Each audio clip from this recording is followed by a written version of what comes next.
Dito nga guys, grabe. Nakakabaliw talaga yung mga pangyayari. Up na kasi yung Lord dito at naglo-Lord na rin yung mga kalaban. Kaso nga lang sa mga oras na to, kulang pa kami at pabuhay pa lang yung Alucard namin. Pero pipilit pa nga rin kaming kumontes at tignan nyo kung sino yung makakakuha ng Lord dito.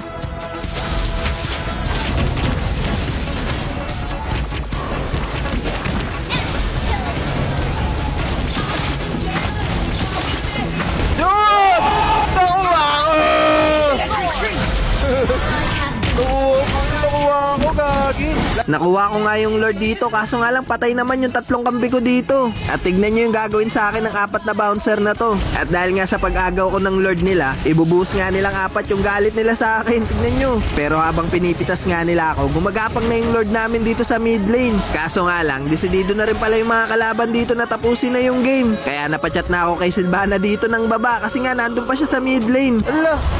Kaki ka!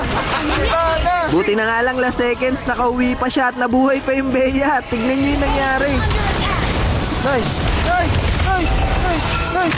Okay, yung Bay! Yung Bay! Yung Bay! Yung Lord! Yung Lord! Yung Lord! Lord! Paluin mo, Lord! Oh! Tapos! Ay! Ang gulo! Nagugulan yung cameraman! Yung cameraman! Nahihirapan! Enda mo na ba? Enda na! Tingnan laban na yan! It's the ball! Lala! Your team destroyed Lala. the turret. Request Lala! launch Yan! attack. Pa yan, di pa na end ha? Ay! Tingnan mo ito na guys! Buhay na yung mga kurimaw! Nice! Nice! Tingin! Nice! Di pa tapos, gagi! Kailangan pa ba dyan? Kailangan pa pala ako sa eksena. Ha! Nakakapagod. Lala. Victory! Gagi, buti nakuha ko yung Lord. Thank you, Lord. Lala.